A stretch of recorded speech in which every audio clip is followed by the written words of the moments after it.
Okay. Hey guys, how you doing? I hope you guys' morning is going well. Just want to make sure we're recording. Man, I think we have a really exciting word to talk about today. I'm not going to be before you guys long. It's only going to be a couple minutes. And for those who know I have a mustache, please don't laugh at me. If you know the struggle, if you try to shape up your mustache and you make a mistake, you just got to cut it all off. And I don't want to walk around looking like Hitler. But man, we have a really good word. It's not going to be that long, but this is something that God has been brewing in my heart for the past couple months, and I didn't really understand that it was actually happening until um, I've been coming in contact, conversations, and meeting other believers. It's when you see the life of other believers, especially people that you're, doing life with, purpose building with, moving with, all those different type of things, that you start to see certain type of consistency shows up between people's seasons, their times, what they're going through, all of that. So it was very interesting, bro, because um, the word that the Lord had gave me when it came to just the past 3 years, and the way He spoke it to my heart was that 2020 was the year of tearing down. It was the year of tearing down.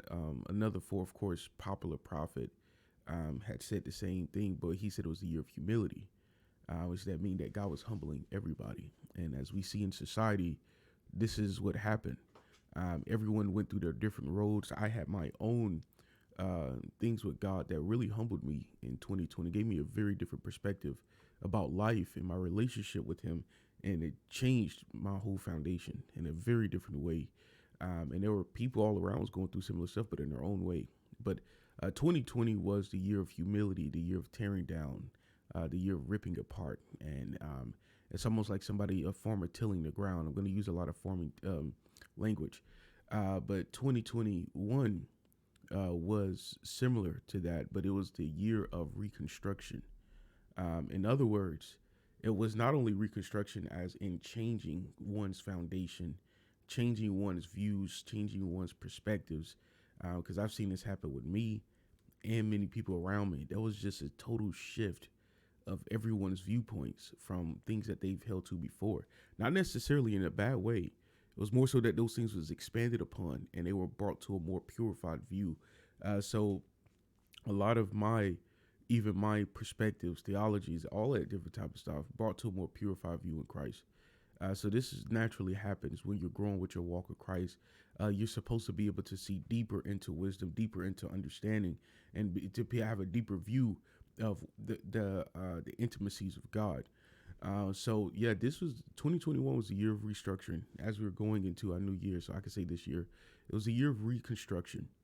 There was a lot of things that was being not only ripped apart but changed. The soil was being changed. The seed was being changed. People was being changed. And the reality is that when you begin to transition into your purpose and the things that God has called you into, which is what we're about to flow into and get to, really don't be surprised, upset, angry if people leave your life and people come into your life. It's just the reality of that transition. And is at first it seems sad, but it's not, because God still has a purpose for those people. But it's more of you realizing that, and this is what I had to realize where I was going and the things that God is leading me into. There were certain people that just couldn't come with me. And the Lord told me this years ago. He had asked me this question. He said, "Where you're going, could you take certain people with you? Or could you take people with you?" And I said no at that point. And it was very difficult to accept. But when you start to see it actualize in your life, that where you are going, you cannot take certain people with you. It's nothing against them. It's more so the fact that God sees the future that He desires for you to have. He sees the beauty of it. He sees the people that you'll be able to reach in that future. And some people are not necessarily a part of that. Or if they are a part of that, they're not really in a position to where they can be a part of that in the front end or on the beginning parts. They'll rip everything apart, tear it up, destroy everything. So a lot of times, and I'm speaking this prophetically, a lot of times before God starts to flow and bring things into your life, He has to first make those separations, those isolations. And a lot of times He exposes friendships and relationships. And the interesting part about this, the reconstructing, you want to ask yourself this question. And I spoke with somebody about this recently. I can't remember who it was, but I had to really pose a question to them that where you are going and who you are now, if the people that you're with or that you're around, if they are at odds with your mission, your goal, or you, period, right? Whatever circumstances happens to expose those inconsistencies in relationships, right? Do you really want those people to be a part of your future? It doesn't mean you hate them. It doesn't mean you dislike them. It means what I'm saying is, do you really want to carry people with you into your future to where there's certain things inside of them or inside of those people that circumstances allows an opportunity to expose those relationships? And no, you don't want to do that. And it was funny because I've been seeing a lot of believers. I've been talking to hundreds of believers, man, and it's been the same story across the board. There has just been people by droves, and I'm talking about these people are walking into purpose. They're going into a really good season of life, but there's been people that's just been getting forcibly removed from their life. I mean, just relationships and stuff just plucked apart, friendships, everything.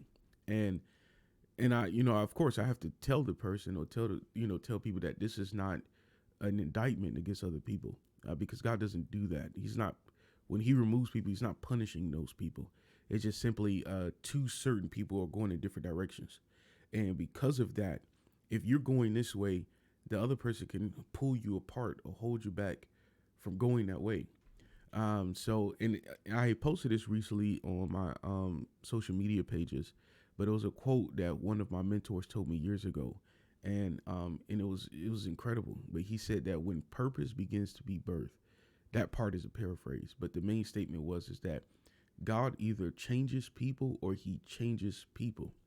So he changes people's heart, which he gives them a new heart, new foundation to be able to live in that purpose, walk in that purpose, support that purpose. Or he changed the people, which means he gives you different people around to be able to birth where you're going into. And this has happened not only in my life, but this has happened in so many people I've been engaging with. Tons of people. It's like a group of people leave their life and a whole nother group of people come in. People they never met before, never known. And it's been a very interesting journey to say that, but it's really just the reconstructing of the foundation. In order for God to build a certain tree in your life, you have to have your foundation reconstructed. You also have to understand that certain people are meant for certain seasons of your life. Not everybody is meant to go with you where you're going. That's just the reality of life. It's very difficult to deal with, but sometimes people's faith does not allow them to see the vision that you have or that God is taking you into. And when you kind of encounter that point, what do you have to do? You're just going to stop living. You can't do that. So you can't stop living. You can't allow your faith to be inhibited by the viewpoints or the perspectives of others. So you have to move forward. And you don't have to even remove relationships. God does it for you. He's the one that actually removes this stuff out of your life. So it's interesting that this has been happening. I mean, I've been talking to people consistently to where there's been groups, really all types of stuff removed, and then other stuff added right back in this place. And it's clear because a lot of these people are moving into beautiful purposes in life. And the Lord just dropped something in my spirit when it came to Israel's transition. When Israel was transitioning into the promised land, wow, this is good. When Israel was transitioning into the promised land, they were going through the wilderness season. It was a dry season. Most people think the wilderness season was to punish them. It wasn't. God was preparing them for the promised land. But the other part of the wilderness season was to sift out the people that were still in Egypt, which means that there were people that were still attached to the way, the world, the carnal world. They didn't have faith. They had unbelief. This is what Paul talked about. The people had unbelief. They didn't believe that God was actually taking them somewhere, and they were complaining against God, questioning him, attacking him. It was all types of stuff going on, and it was a very atrocious situation. But there were people that the wilderness season of your life, oh, this is good, bro. Listen, the wilderness season of your life is not permanent. It is only there to sift out the people that still need you. That is it. That is it. It's a sifting process. So see, a lot of times when God takes people through wilderness seasons, it appears that way on the outside. To you, it's not a wilderness season, but to the world, it looks that way. because everything in your life don't look well, or it doesn't look perfect, or it doesn't look ideal. But spiritually, you're being enriched every single day. You're a different person spiritually, growing, just building foundation, building purpose. Everyone else's, their life look good on the outside, but you say, and this is what you commonly see yourself saying, say, yeah, things in my life in the natural don't look that well, but spiritually I'm doing amazing. Which godliness with contentment is great gain. You realize that you are wealthy spiritually, but in the physical and the natural, everything hasn't actualized yet. That's a wilderness season. God purposely does this. This is actually, he spoke this to me last night. So this is interesting. This is coming up. God purposely does this in order to sift certain relationships out of your life. Only people who's discerning will actually know, like, bro, this is something's being birthed out of this. Most people who's not meant to be there, they won't even see it. So they won't be able to see what's coming after the fact. They will only see it after you guys get to the promised land. And this is actually what happened to the people in Israel. It was the older folk that when they finally went and took over the promised land, it was everybody that had unbelief, everybody that didn't trust, everybody that wasn't a part of that journey or that mission. They had to see their children go into the promised land and conquer it. And they had to sit on the outside, and they just died out in the wilderness. Now, I pray that God leaves nobody in the wilderness. I pray that he gives them their own promised land that they go into. But the point that I'm making is for your life. It is completely normal. And I'm telling you this right now. It doesn't make sense. It's hard to accept, but it is completely normal for things to die in the wilderness. That is the purpose of the wilderness season. It's for things inside of you to die. It's for things around you to die. It's just dry. But the dryness is only there to squeeze out the things that don't belong with you going to your future. The stuff that stays is meant to go into the promised land, and the stuff that comes is meant to go into the promised land. But all of those seasons is very interesting. It just looks bad from the outside. And I heard this, I just heard this in my spirit, but this is really good. There are some people who are walking into ministry. The pastors, preachers, leaders, whatever it may be. They've been looking for churches. They've been looking for buildings. They've been looking for all these different types of stuff. And some of them has been feeling ashamed that their purpose hasn't been birthed yet. It's a wilderness. It's a wilderness season. That's all it is. In other words, there are certain people that you probably wanted to go with you into ministry, right? But if they're not willing to be with you in the grind, in the grit, or when times get tough, or when times get hard, and when things get confusing, they are not meant to go with you into your new church, bruh. just keep it 100 with you. You don't want those people to be there laboring with you into the new place that God has taken you into when they weren't willing to labor with you in the wilderness, in the dry places. So your group that you find for your future are in the dry places. The ones who stick around, who are faithful in the dry places. So, but God does this a lot of times, and the Lord spoke this to me last night, and I guess I'm gonna be a little bit longer than what I expected. I hope I'm not too long, but the Lord spoke this to me last night, and it kind of shocked me, and he told me that he doesn't mean anything harmful to anybody, but he says when he has certain purposes and things inside of people's life, he has to move. Those people have to move. Purpose can't stop because of the people. And of course, the scripture the reference point is that if you, Israel, would not cry out or praise, then he can even cause the rocks to do that. So in God's eyes, everyone is replaceable, to put it that way, but the mission still remains the same. But it's interesting, though, and this is what we saw in the wilderness. Israel, the younger generation replaced the older generation because they had faith. They were able to go into the promised land. Nobody else came. They all stayed behind. But the interesting part about this transition, all of this different type of stuff, is that when you see certain things begin to die, God uses anything. He uses anything in order to make that separation. It will be different for each person. So some people, they became impoverished, which means they had wealth and they had money and it all went away. They didn't have money. It's a wilderness season, but it exposed your real friends. So if people was around you because of your money, you knew it because they leave. And if people was around you because of you, you'll know it because they would stay. And the example he showed me last night is it was now this is really good. It was one example. Now people there are athletes in high school, right, who they're probably bound for the NBA, the NFL one day, right? People actually do this. They actually find these people and they build relationships with them. And whether it be people, their peers, or whether it be older folk, they build a relationship with these people because he's like, bro, this person got a bright future and they want to be a part of it. I didn't think that this actually happened, but when I found out this actually happened, this is a real thing. This is, certain times, women, they'll date guys because they see like, man, he has a bright future, bright future. He's going to be in the NBA, NFL. He's going to be a doctor, lawyer, all this different type of stuff. So what they're doing is they're planting their seeds early to get into those relationships because they want to latch on or to be a leech of a person's future promise. But this can also be dangerous because that's not genuine. It's not genuine relationships. God knows this. He's aware of this, but the person who's in it, they don't know it. So the example he showed me was like, you take this high caliber, high ranked high school basketball player who has this great potential, and where he's going is people know it. So everybody start coming into his circle. Everybody start coming into his life because they see those things. But then he gets an injury. His leg gets broken, right? When a leg gets broken, the people who stay is his real friends. Everybody else leave. They say, man, this dude's career is over. He ain't got nothing going for his life. He ain't going here. So scouts start leaving. The agents start leaving. Relationships start dying.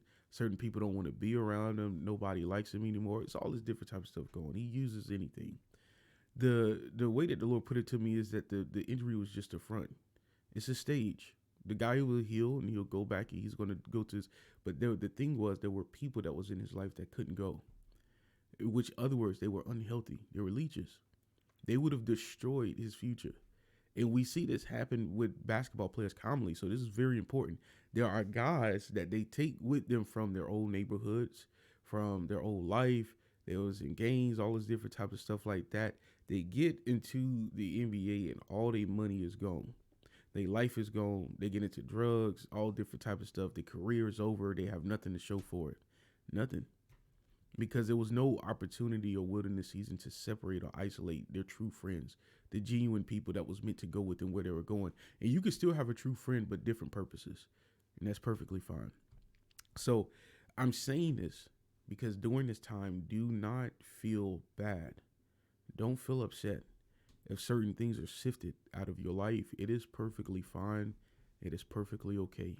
It just means that God is taking you somewhere. So this is the next point. The year of 2022 is going to be a very interesting year. This is the year of rebuild. Now, mind you, everybody's time happens different in how they rebuild to get to that point. But it's a year of rebuild. So your rebuilding can happen earlier on in the year. Your rebuilding can happen on December 31st of next year. But it's the year of rebuild.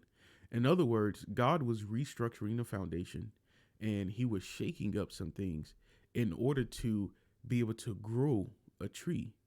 So 2022, you're going to see the first plant, the first leaf, the first spring of that purpose.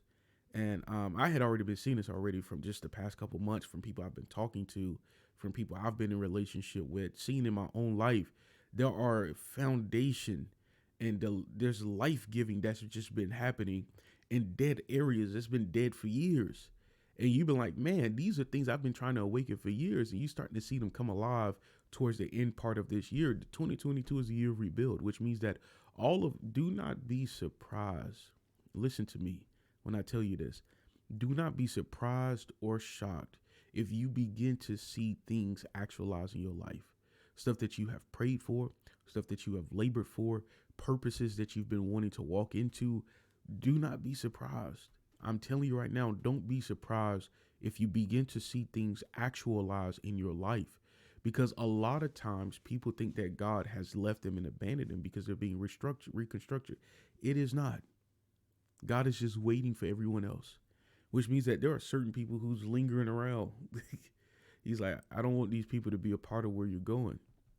And there's nothing against them. It's just a mismatch. It's unfit. It don't work.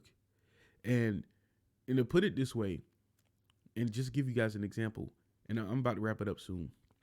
I feel like I said all I needed to say for the most part, but Israel, when they were trying to take over the promised land the first time, the only reason they didn't take over the promised land is because there were 10 people with them that didn't have faith. The majority doesn't matter. 10 people. They sent 12 spies into the land. 2 came back with a great report. It was 10 people that didn't. But those 10 people ruined the faith of all of Israel because people believed the majority. They believed the majority as opposed to believing faith. And they all got, taken over, and they couldn't take it in, and they was under it. And God told them not to even try it, because if you try it, you're going to fail. All because of the 10 people. Imagine if God had sent 2 people into the promised land to spy it out. Those same 2 people, if those two people came back with faith, all of the millions of people of Israel would have been encouraged. They would have took over the whole land. So this is a word. Oh, this is a good word. Don't base your life off of what the majority says. It's the majority, but God is the majority. Stop basing your life off of what the majority says, and stop basing your life off the appearance of giants in your promised land. They're just giants. They're meant to be conquered. Honestly, they're not hard to conquer. If God gave you the victory, that means the victory is ensured. That means he'll make a way. It's already done. The only thing that you have to do is swing your swords. That is it.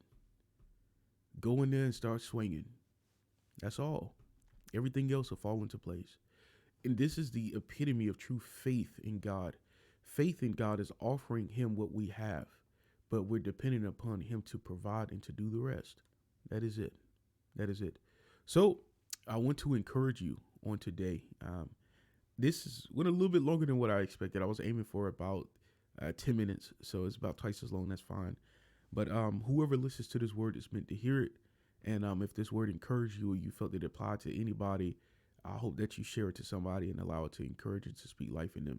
And I also want to tell you too as well, my links is above. And I use this for my counseling sessions. So because they are donation early, but I just left it up here too as well. But if any of you need counseling, prophetic word personally, because I do personal prophecies during our counseling sessions too as well.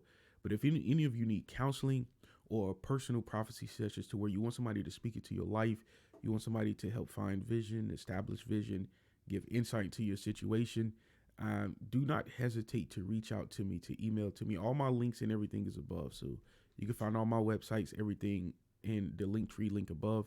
But the reason why I offer this stuff is because I just want to use my gifts to bless somebody. That is it. That is it. So God has given me gifts. I would like to use them to bless you. So if you want somebody to speak life into you, we'll have personal Zoom sessions.